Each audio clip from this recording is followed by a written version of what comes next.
Que a nossa tarde possa ser uma tarde interessante de aprendizados novos, aprendizados que vão nos libertar, que vão nos ajudar a se entender, a se aceitar, a estar de bem consigo mesmo, e principalmente aprendizados que possam fazer nos transformar as ideias, para que a gente possa, através dessa transformação, crescer espiritualmente. A doutrina espírita, ela é fantástica, ela é maravilhosa, ela veio justamente para nos ajudar nesse desprendimento. Porém, ela precisa ser bem compreendida, ela precisa ser bem entendida, e não é isso que a gente vê.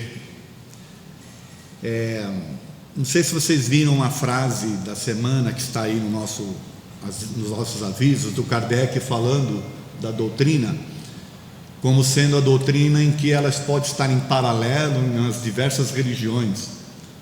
As pessoas de todas as religiões poderiam estudar a doutrina espírita sem problema nenhum, porque ela caminha em paralelo. Ela não é uma doutrina religiosa no aspecto, de ter dogmas e uma série de outras coisas. Então ela caminharia tranquilamente ao lado das várias religiões. Porém, religiosos que somos por natureza, nós acabamos por inserir no entendimento da doutrina espírita algumas ideias religiosas. E essas ideias, infelizmente, cristalizadas, em crenças fortes de pecado, por exemplo, são doutrinas, ou essas doutrinas, essas crenças, fazem com que a gente, mesmo diante de uma doutrina libertadora, se sinta preso. E o objetivo dessa palestra é tentar desmistificar o pecado e tentar mostrar que, na verdade, nós somos aprendizes. Tá bom? Espero que eu tenha intento, que eu consiga, através do que eu vou discorrer agora, transmitir essa ideia para vocês. Essa frase, na verdade, ela já tem alguns anos que ela veio numa inspiração para mim, numa das minhas palestras. Eu estava fazendo uma palestra e de repente essa frase veio, eu gostei demais dela, usei ela em outras, uso ela no pano de fundo da minha página no Facebook, uso ela lá também no meu canal no YouTube, porque é uma frase que eu acredito demais. E agora eu resolvi então desenvolver uma palestra em cima dela, tá bom? Antes ela estava meio solta lá em algumas palestras, agora nós vamos ter uma palestra inteirinha baseado nela. Vamos começar? O pecado original é um contrassenso, além de ser história da carrochinha, tá certo? Mas se a gente for parar para pensar, ele é um contrassenso. E vocês sabem que o pecado original é aquele que nos torna pecadores ad eterno, tá certo? Ad eterno. E realmente é um contrassenso. Vocês querem ver por quê? Deus criou o homem e a mulher à sua imagem para que eles fossem plenamente felizes e participassem da vida íntima de Deus, sem rebelar-se.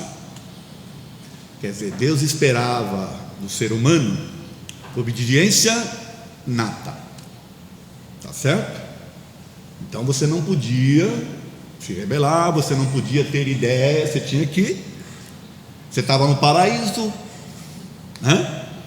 não é isso que é passado?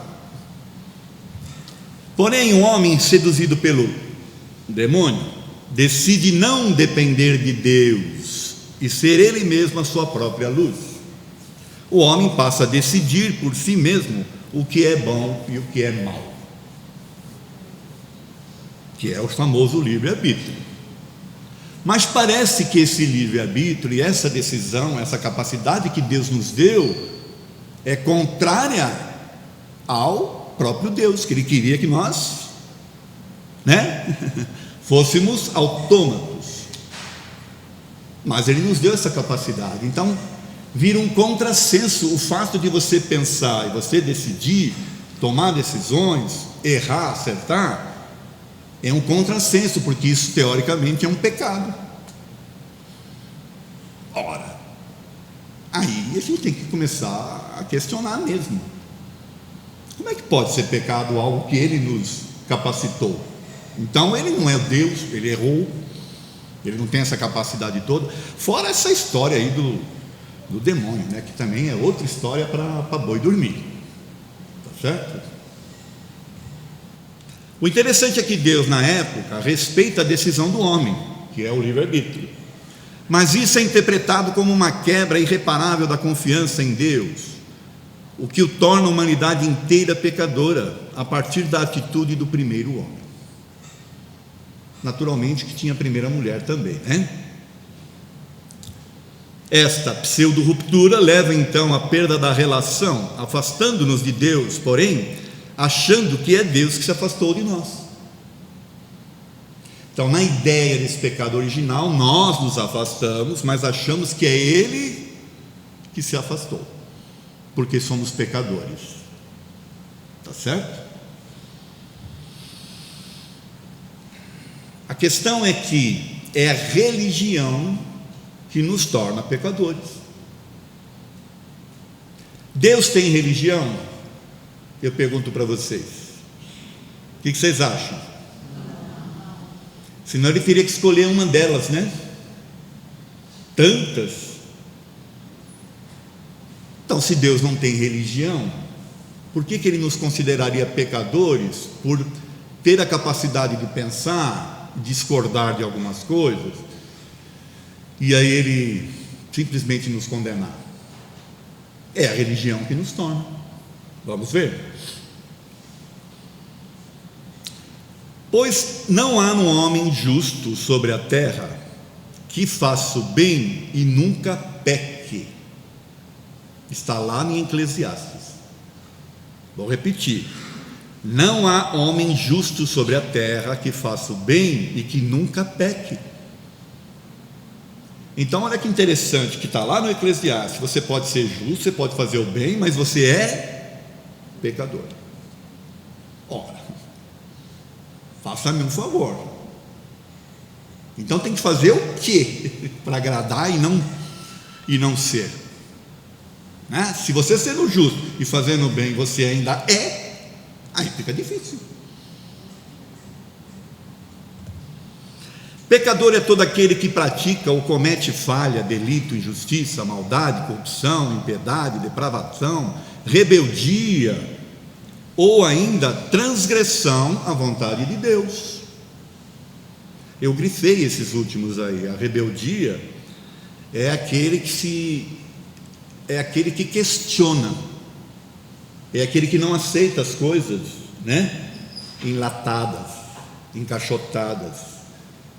É aquele que quer saber das coisas, que quer respostas satisfatórias. Esse é tratado como um rebelde, porque não é obediente, tá certo? E é transgressão à vontade de Deus. A questão é, o que de fato é a vontade de Deus? Quem pode determinar o que é a vontade de Deus? Quem é que pode dizer para a gente? Os Espíritos dizem, está lá no nosso íntimo, na nossa consciência. Ali, se a gente tivesse capacidade, né, de prescrutar, né, de acessar o nosso subconsciente, nós saberíamos de fato o que é. E sabe qual é a vontade de Deus? Está lá nas questões do Livro dos Espíritos, Escolhas das Provas. Ali está, que é onde você exerce seu livre-arbítrio com maior capacidade de amplitude de visão das coisas, maior conhecimento de causa. Lá você escolhe e depois você vem vivenciar. Então, é a religião que nos torna pecadores. A questão é por quê? Por que ela nos torna pecadores? Quem na antiguidade transmitia a dita vontade de Deus eram os médiuns da época, também conhecidos como profetas ou videntes. Então, na antiguidade, aliás, tem uma palestra sobre isso, tá, gente? A mediunidade na história, que eu convido vocês a verem tem lá no meu canal no YouTube. Na antiguidade, o pessoal recebia teoricamente a palavra de Deus através dos médiuns, profetas, videntes, pitonisas, iam lá nos oráculos e por aí afora. Então era através do homem, tá certo? E como você garantir que essa palavra ela é pura de fato e não tem interferência e os interesses do próprio homem que a transmite? Esse assunto era tão sério que João, tem uma passagem de João que fala: amados, não creais a todos os espíritos, provai primeiro se os espíritos são de Deus. Olha que interessante. Por quê? Porque todo mundo queria trazer a palavra de Deus, e aí vinham mensagens das mais estapafúrdias, e o João, preocupado, falou: presta atenção, hein? Não crê em todo espírito, provai primeiro se esse espírito é de Deus. Então eram homens que transmitiam, tá certo? Moisés foi um dos que ajudou a solidificar a ideia do pecador, ao apresentar um Deus punitivo e proibir o uso da mediunidade. Está lá em Deuteronômio, Moisés proibindo. Então vejam, as pessoas consultavam Deus através dos médiuns, e o Moisés proíbe o uso dos médiuns. Então ele torna essas, vamos assim dizer, as sessões que as pessoas tinham como algo pecaminoso, algo ruim. E mais, ele apresenta um Deus punitivo, um Deus que você tinha que temer. Por quê? Porque ele precisava controlar o povo. Como ele precisava controlar, então ele precisava pôr medo. Aí o Deus passa a ser um Deus que a gente tem que temer, ao invés de amar. É um Deus que castiga, ao invés de ajudar. É um Deus que condena, ao invés de amparar. Olha que Deus, que nos apresentaram. Na época de Jesus, os religiosos mantinham o povo na ignorância para manterem-se no poder. Então, quanto mais as pessoas ficassem na ignorância, mais elas precisavam dos doutores da lei,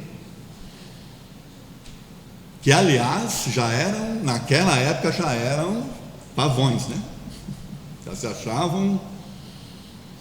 A quem interessa manter as pessoas na ignorância atualmente?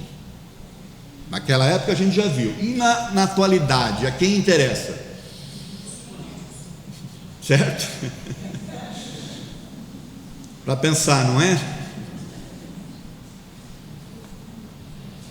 Entenda que você, ao se aceitar como pecador, não se ajuda e se torna dependente da religião. Sabe o que é você se tornar dependente? É você não ter a autonomia, é você não ter a liberdade de fazer as coisas. E ao fazer coisas que pessoas ou a dita religião consideram como pecaminosas, contrárias aos seus próprios interesses, inclusive, vai te condenar. E aí você precisa deles para te libertar. Certo? Mas olha que interessante, Jesus desmistificou o pecado. Então veja que interessante, Jesus veio justamente para, através do seu exemplo, através dos seus pensamentos, da sua forma de agir, de pensar, desmistificar as ideias que estavam presentes. Porém, ele não é compreendido como de fato deve ser, e ainda o usam de forma a manter essa ideia. Mas ele desmistificou. Vamos ver como?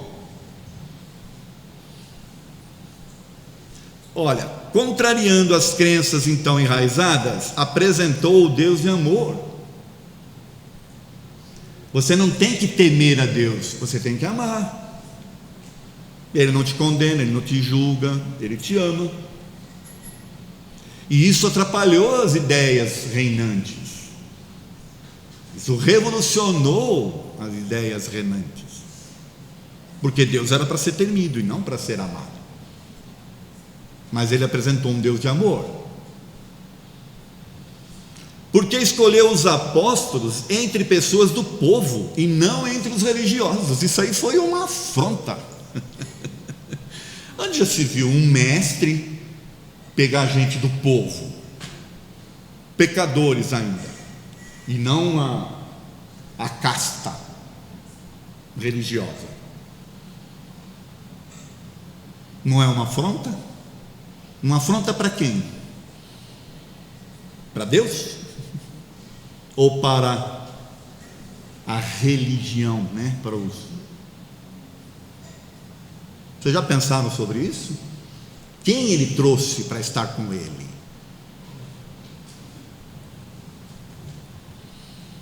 Desmistificou a mediunidade também. Fez largo uso de dons mediúnicos.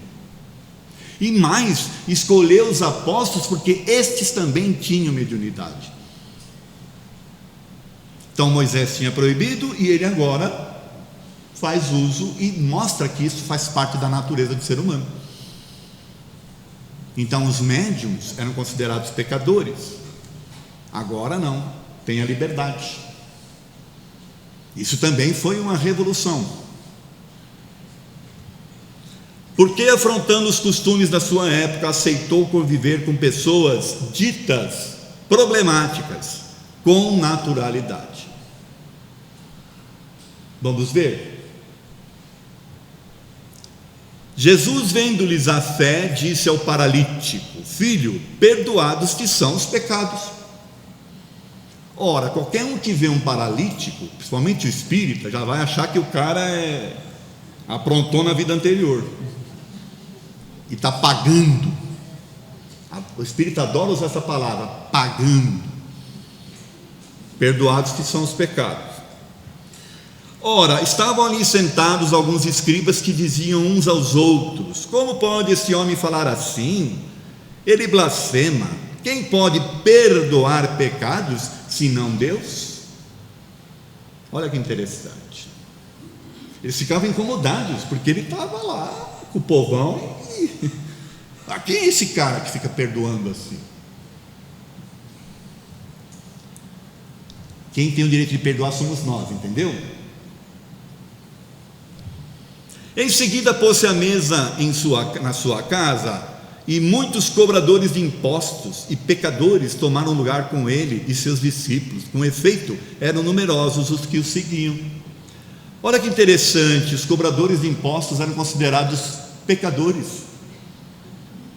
Aliás, eu acho que são mesmo. Devem continuar. Devem continuar não cobrando imposto, devem continuar considerados pecadores. Mas vocês estão percebendo as ideias? Cobrador de imposto, pessoas de má vida e tal, pecadores. E Jesus conviveu com essas pessoas. Os escribas do partido dos fariseus, vendo-o comer com as pessoas de má vida e publicanos, aqui eu preciso arrumar, diziam aos seus discípulos: ele come com os publicanos e com gente de má vida? Olha que interessante. Então também tinha as castas, tinha aquela turma que era não pecadora e aquela turma que era pecadora, entendeu? Se está dentro da minha patota, não é pecador. Se está fora da minha patota, é pecador. Essas ideias estão tão enraizadas que as religiões são assim. Se você está dentro da minha religião, está salvo. Se você não está, não está salvo. E tem umas pessoas que batem de porta em porta querendo te convencer a ser da religião deles, para você se salvar. Entendeu? Aqui, qual era a ideia? Ouvindo, Jesus replicou: os sãos não precisam de médico, mas os enfermos. Não vim chamar os justos, mas os pecadores. Olha que interessante.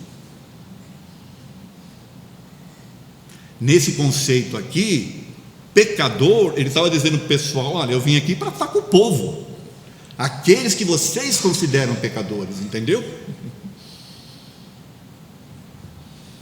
E não necessitava de que alguém testificasse do homem, porque ele bem sabia o que havia no homem.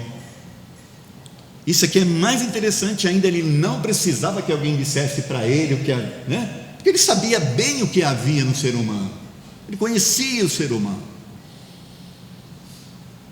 tá certo? E ele deu o exemplo, vamos ver, daquilo que ele falava, ele deu o exemplo. Zaqueu era sovina e agiota. Quem gosta de um agiota? E de pessoa sovina? E ele foi lá e deu atenção para Zaqueu. Tudo que eu vou passar aqui, gente, está no Evangelho, tá bom? Essa passagem do Zaqueu, inclusive, é famosa. Zaqueu ele era baixinho e estava numa árvore lá, e Jesus, né? Inclusive foi na casa dele. Madalena era considerada prostituta, né? Nicodemos era vaidoso. Simão Pedro era inseguro e fraco. E ele depositou as confianças dele no Pedro e falou: ó, Pedro, sobre você que a coisa vai. Pedro negou ele 3 vezes, segundo os históricos bíblicos, né? Tomé era cético e descrente. Ver para crer, precisava tocar. Judas, traidor. Não se afastou de obsidiados. Vocês têm ideia do que ele fez pelos obsidiados, pessoas que tinham, né, teoricamente, espíritos malignos com eles, né? Na verdade eram pessoas que estavam precisando de ajuda, e os religiosos, e ele recebia-os, ajudava-os.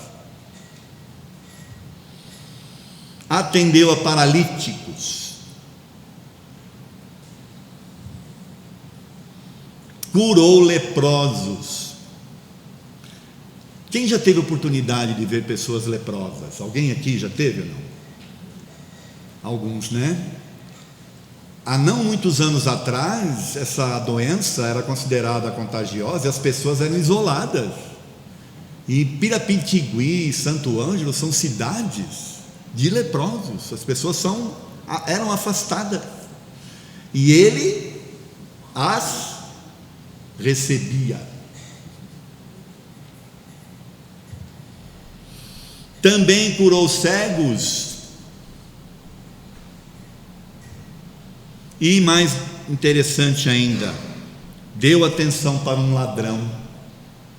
No momento crucial da sua estada aqui entre nós, quando ele estava sendo crucificado, ele ainda deu atenção para um ladrão.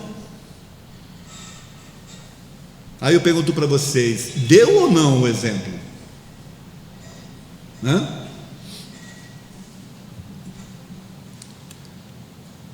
E ele provocou a turma, os religiosos inclusive, com a mulher adúltera.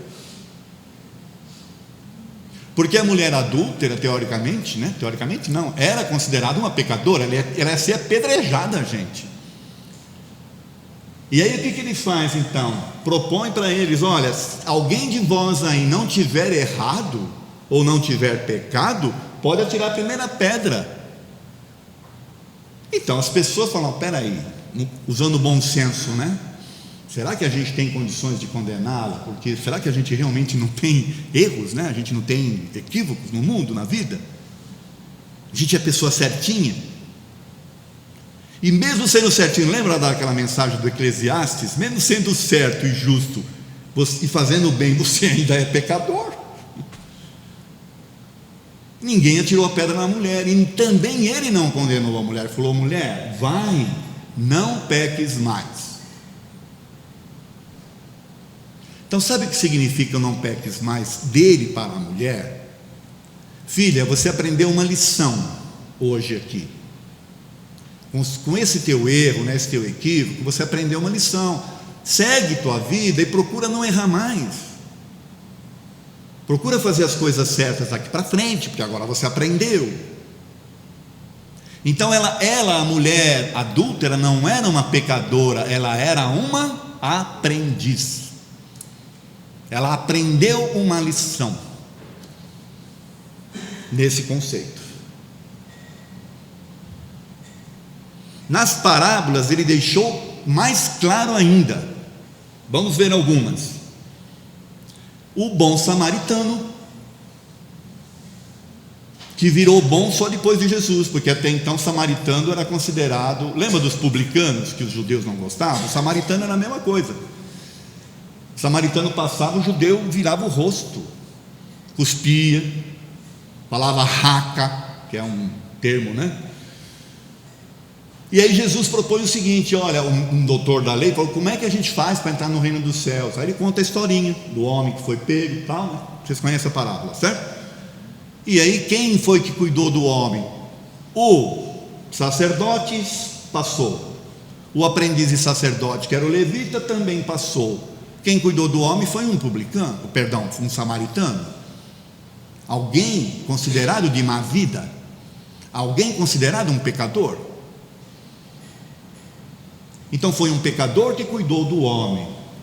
E ainda Jesus tem a audácia de dizer para eles: faze como ele, se queres entrar no reino dos céus. O filho pródigo é outra parábola interessante para ser analisada. O filho pródigo, gente, é alguém que aprontou mesmo, na parábola pelo menos, né? Pegou o dinheiro do pai, saiu por aí, gastou tudo, dilapidou, né? Aproveitou o máximo que pôde, e depois ficou numa situação de penúria. Não é assim? Ficou lá pior do que, né? Eu ia falar uma besteira. Ficou lá, né? Pior do que o... E se arrependeu. E o que ele fez? Voltou. Então vejam, ele teoricamente se descontrolou, fez mau uso das suas ideias, né? Aprontou mil e uma, se arrepende e volta. E aí o pai o recebe com festa. E sabe o irmão mais velho que ficou lá do lado do pai? O irmão mais velho, sabe quem é? Eram os religiosos da época, tá? Os doutores da lei, que ficavam lá do lado do pai, sem se arriscar, entende? Sem fazer as coisas, esperando receber a benesse. E ainda fico indignado, falando: mas peraí, como é que pode? Eu sempre estive aqui do seu lado, eu nunca fiz nada de errado, e você ainda vai dar atenção para esse aí que errou?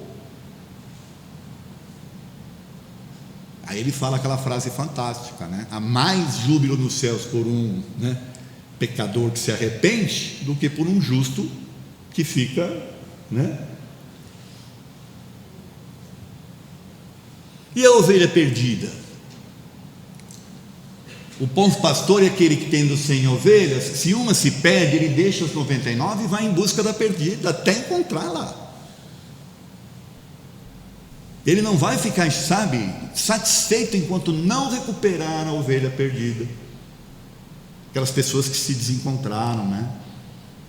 Então é uma forma de mostrar que Deus está, está olhando por nós, independentemente de quem sejamos, dos erros que cometemos. E a parábola dos talentos? Essa também é interessante. Para um ele deu 1, para outro 2, para outro 5, cada um de acordo com a sua capacidade. Então vejam, já existe uma análise feita da capacidade das pessoas. Você não pode cobrar de uma pessoa que ela dê mais do que ela tem. Tá certo? É isso que ele está tentando ensinar nessa parábola aí. E cada um tem a sua capacidade. Agora, o que não pode é fazer que nem a pessoa que tinha um talento, enterrou esse talento. O que significa enterrar talentos? É não se arriscar, é não viver, é não fazer escolhas, é tentar ficar garantindo um lugarzinho no céu. No nosso caso aqui, uma suíte no nosso lar,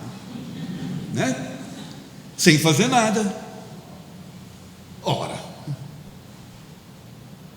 tem que se arriscar, tem que vivenciar, porque senão vai haver choro e ranger de dentes. Olha que interessante. E mais interessante aqui, gente, é a história do Saulo, que virou Paulo. Se tem alguém que a gente pode considerar um tremendo de um pecador pelas atitudes que teve, era o Saulo. Ora, ele era orgulhoso, ele era vaidoso, ele era ambicioso, ele era mau, porque ele perseguia, ele mandava matar, ele mandava apedrejar os cristãos. E depois se transformou. Então vejam, era alguém que pecador virou alguém que pregava o lado certo,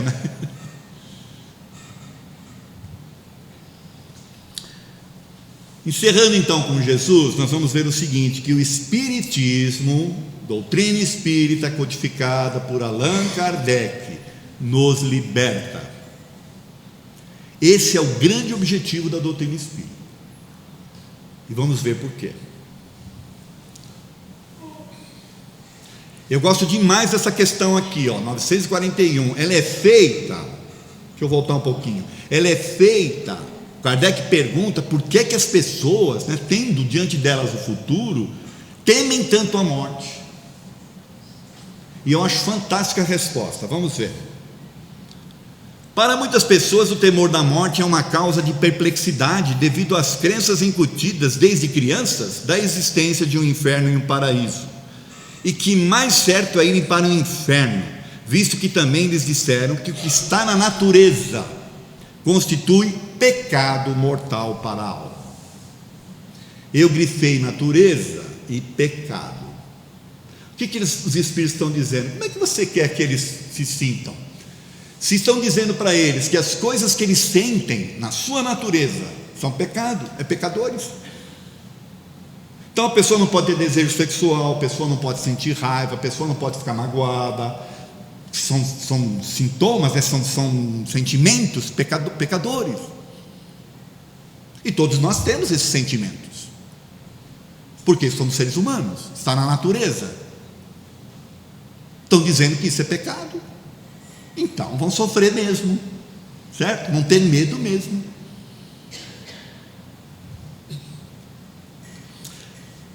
E uma coisa que a gente tem que entender da doutrina: nós reencarnamos para aprender, não para pagar. Nós temos que tirar da nossa cabeça isso. Estamos aqui para aprender,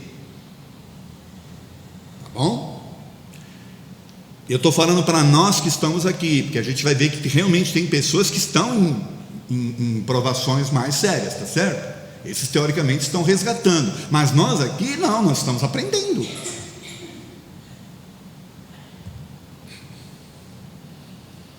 Questão 230, na erraticidade o espírito pode melhorar-se muito, dependendo da vontade e do desejo que tenha de consegui-lo, porém, na existência corporal é que põe em prática as ideias que adquiriu.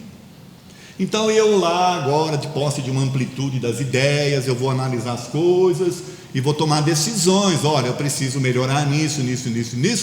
Vamos pôr a prova então. Aí a gente vem na vida material. É isso que nós estamos fazendo.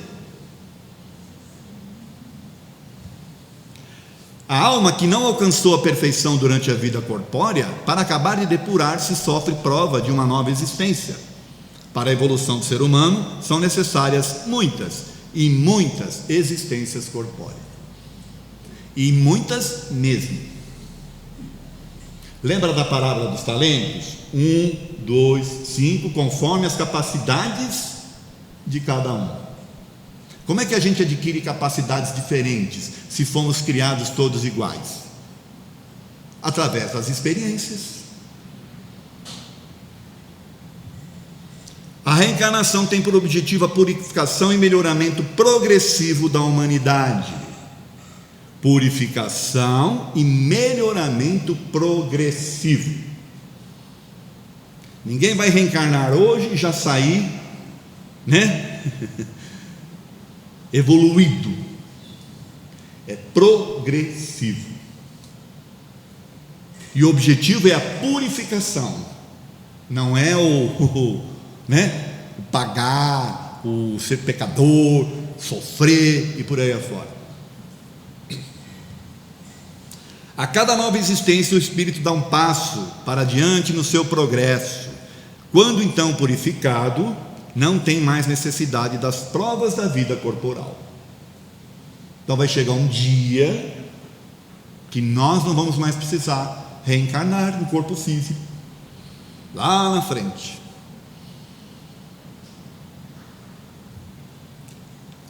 É invariável o número das encarnações para os espíritos, porquanto o progresso é quase infinito. Então não dá para determinar a quantidade, porque o Kardec perguntava, mas quantas são necessárias? É invariável, meu filho. Eu gosto muito, gente, para mostrar essa questão de que nós estamos aqui para aprender, lá no livro Céu e Inferno, no capítulo 8º, que chama-se Expiações Terrestres, tem o testemunho de vários espíritos lá, mas tem esse testemunho do Marcel, o menino do quarto número 4. Era um menino que passava provação terrível, ele tinha umas dores lacinantes, o corpo dele parece que ia atrofiando. E ele estava internado no hospital, familiar nenhum ia visitar ele estava lá abandonado, e ele tinha uma passividade com aquela dor, que era impressionante. E o Kardec conheceu esse menino e ficou interessado, porque depois que esse menino morreu, Kardec queria entender, então chamou o menino lá, como espírito, para o menino falar para ele, por que ele sofreu tanto. Eu acho muito interessante que o menino fala assim, que realmente em existências anteriores, ele tinha feito coisas, feito mau uso das coisas, mas que ele já tinha expiado aquilo, tanto numa existências anteriores, como também no plano espiritual, e que nesta última, ele veio mais para experimentar. Teoricamente ele não tinha necessidade de passar por aquilo, foi gosto, por intenção dele de experimentar uma coisa desse tipo, para ele se sentir mais, tá certo? Escolha dele. Olha essa passagem do Evangelho. Caminhando, Jesus viu um homem cego de nascença. Então os seus discípulos perguntaram: Mestre, quem pecou, este ou seus pais, para que já nasceste cego? Respondeu Jesus: nem ele pecou, nem seus pais, mas foi para que se manifestem nele obras de Deus. Olha que interessante essa passagem. Os apóstolos, curiosos, porque existia já naquela época essa ideia de que a gente vinha para pagar os pecados, aquela coisa toda. E aí tem um homem cego de nascença, eles perguntam: quem foi que pecou? Ele, para que ele nascesse cego, ou os seus pais? Então teoricamente ele nasceu cego para castigar os pais, ou nasceu cego porque ele já tinha feito algo ruim no passado? Sabe o que Jesus respondeu aqui? Nenhuma coisa nem outra. Nem ele e nem seus pais. Ele veio assim para que se processe nele a obra do céu, de Deus. Aí ele vai lá e cura o homem. Então esse espírito aí nasceu cego justamente para que Jesus pudesse curá-lo. e virar notícia. E nós estamos falando dele hoje. E eu gosto também demais da história do filho do Dr. Brian Weiss.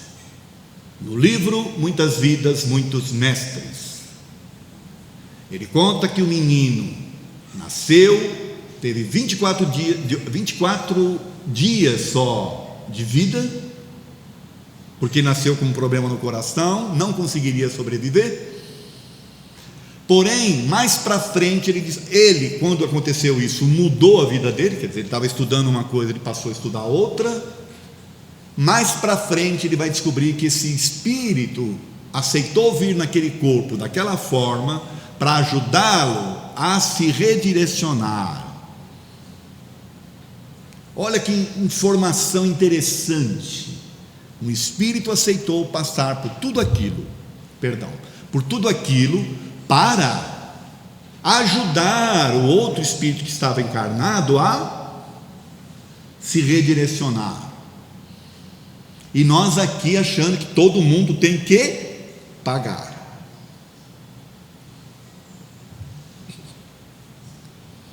A questão é, gente, que o esquecimento do passado é que é a chave para tudo isso que a gente está falando aqui, de se considerar pecador ou não, se a gente é aprendiz ou não. Antes de entrar, para a gente falar um pouco sobre isso, eu vou passar um videozinho rápido, para vocês imaginarem um quiz sendo feito no plano espiritual, para você decidir como é que você reencarna. Vamos ver?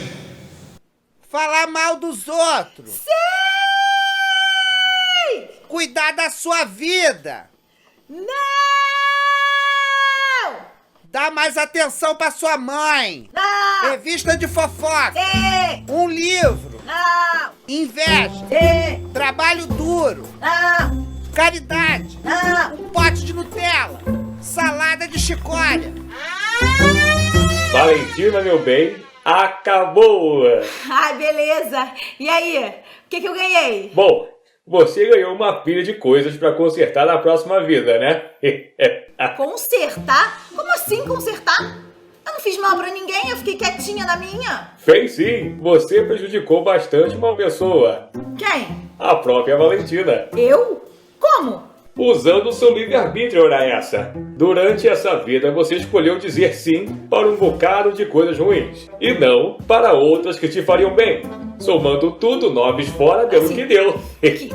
Como assim? Eu não escolhi nada, tá legal? Não escolhi nada. Eu só ia dizendo sim e não quando essa luzinha acendia. Eu não tava nem escutando o que eu tava escolhendo, ó. Isso aqui não dá pra ouvir nada. Porque você mesma preferiu não ouvir, colocando esse tampão aí. O tampão do orgulho. Poxa, mas vocês também podiam, né, ter soprado a resposta certa. Olha, meu bem, a gente até tentou. Mas nem quando fomos mais diretos, usando um parente, um amigo, um livro, ou até mesmo um vídeo do YouTube, nada disso deu certo. O orgulho é um tampão muito eficiente. Tá bom. Então, melhor voltar, né? E começar logo a consertar essa bagunça. Ó, dessa vez, sem tampão. Certa resposta. E vai pra lá com essa venda também, né, Valentina? Imagina! Aqui, ó, fora. Ai.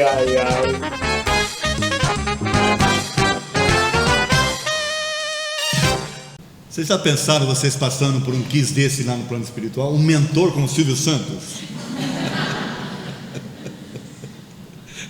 É uma brincadeira. Eu coloquei mais para descontrair um pouquinho, mas para fazer a gente refletir. As escolhas que nós fazemos, depois aqui, a gente vê meio que parece que a gente está vendado. Mas se a gente fizer uso da capacidade que temos de receber orientações, né? Nós temos a capacidade de receber orientações, gente. De quem nós estamos recebendo é que é o problema. Entenderam? Como você está se posicionando para receber é que é o problema. Tá certo? Mas vamos entender. Questão 392. O espírito encarnado perde a lembrança do seu passado para que, ao não saber de tudo e esquecido de seu passado, seja mais senhor de si. Sabe o que significa ser senhor de si? ter a capacidade de tomar decisões e errar e acertar. É isso, você ser senhor de si é isso.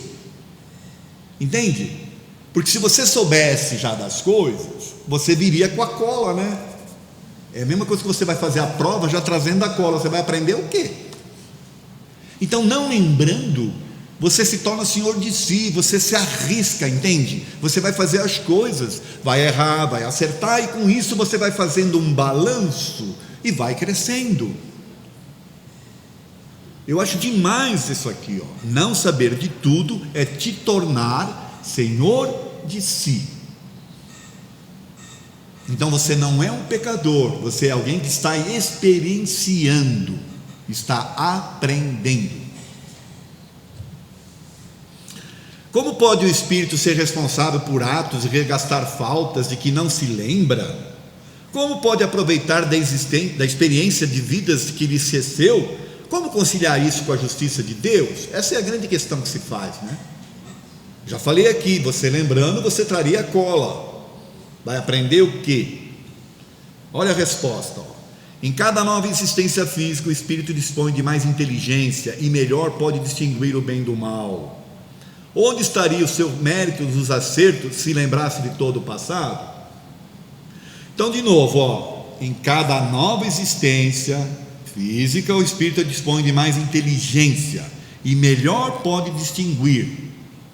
Parábola dos talentos, 1, 2, 5. O 5 aqui foi criado já melhor, ou ele adquiriu experiência? Certo? Quando o espírito volta à vida espírita, diante dos olhos que se estende toda a sua vida física pretérita, vê as faltas que cometeu e que deram causa ao seu sofrer, assim como de que modo as teria evitado. Então, o grande balanço que nós fazemos é lá. Depois que nós nos desprendemos, ali a gente faz um balanço. E depois escolhe novamente o que fazer para acertar as coisas. Reconhece justa a situação em que se acha e busca então uma existência capaz de reparar a que terminou. Tudo bem? Vamos ver porque não somos pecadores, e aí eu estou encaminhando para o encerramento, tá bom? Por que não somos pecadores? Porque Deus nos fez assim. Ele errou conosco? O que vocês acham? Bom, Ele me deu essa capacidade, Ele me deu a oportunidade de tomar decisão, de errar, de acertar. Ele vai me condenar pelos erros? É meio contrassenso, né? Uma coisa meio estranha. Temos a capacidade de raciocinar e racionalizar. Por quê? Já falei um pouco sobre isso antes, mas por que nós temos essa capacidade? Não só de racionar, mas de racionalizar. Sabe o que significa racionalizar em cima do raciocínio? É quando você faz alguma coisa que vê que deu errado, e aí você começa a trabalhar aquilo. É o vá, não peques mais, da mulher adulta. O espírito não foi criado pronto.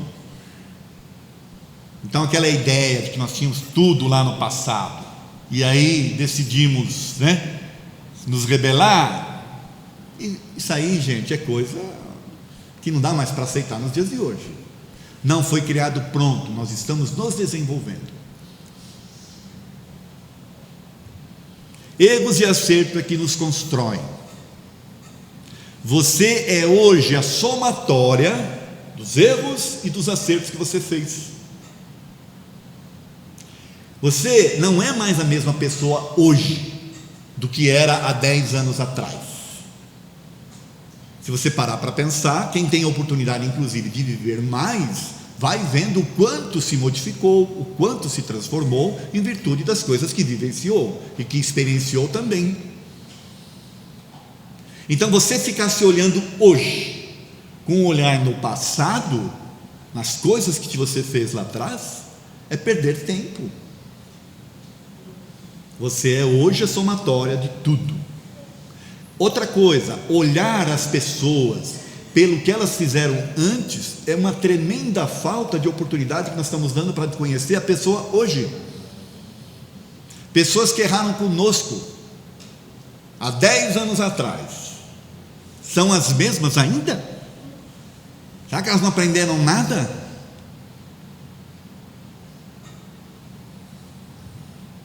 Variando entre ações instintivas e racionais é que aprendemos. O que significa? Nós agimos por instinto. Na maioria das vezes, as nossas decisões são automáticas, são reativas, e nem sempre são boas. Depois que a adrenalina baixa, é que aí a gente toma a capacidade de raciocínio sobre a nossa ação, é que a gente começa o processo de se modificar. Puxa, isso que eu fiz não foi bom, isso aqui que eu fiz foi legal, e aí a gente vai, certo? Se acertando, vai se desenvolvendo. E é agindo que a gente se desenvolve, não é ficando parado. Procuramos o melhor sempre, quer dizer que sempre dará certo? O que vocês acham? Vocês conhecem alguém que em sã consciência vai fazer uma coisa errada porque sabe que é errado e que quer fazer errado porque quer errar mesmo?